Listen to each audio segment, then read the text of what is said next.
اعوذ بالله من الشیطان الرجیم. بسم الله الرحمن الرحیم.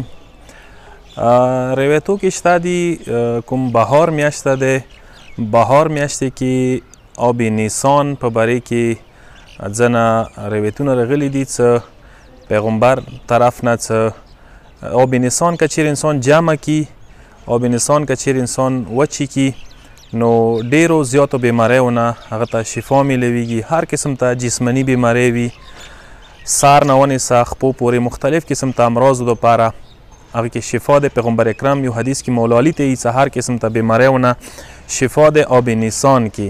حتی دې حده پورې چې انسان که چیرې صاحب ولد نه کیږي، اولاد نه کیږي، اولاد مسله حل کیدای شي. حتی داسې چا نرینه اولاد نه وي هغه ته خدای اولاد ورکوای شي.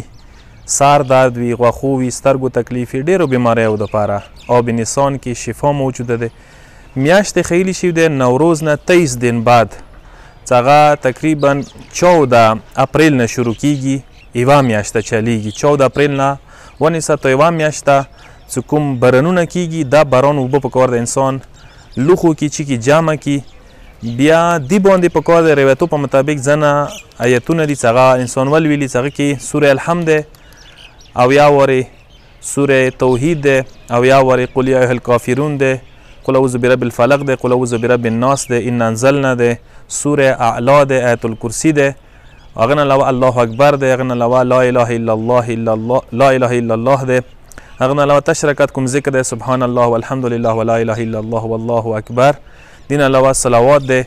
دا ټول پکار ده او یا وری په وی او دا اوبه باندې دام کی، هغه نه بعد اوبه کیږدئ استعمال کی ټول کال یا چیکای شي. هغه نه علاوه یوې هفتې کې یا چیکای شي، مطلب دا چې سبې ماښام پکار د انسان یې چیکي، خاص کر لمانځه ټایم کې.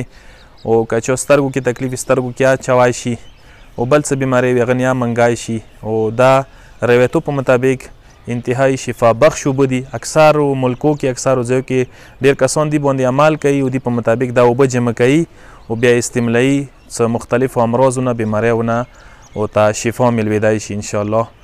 والسلام علیکم ورحمة الله وبرکاته.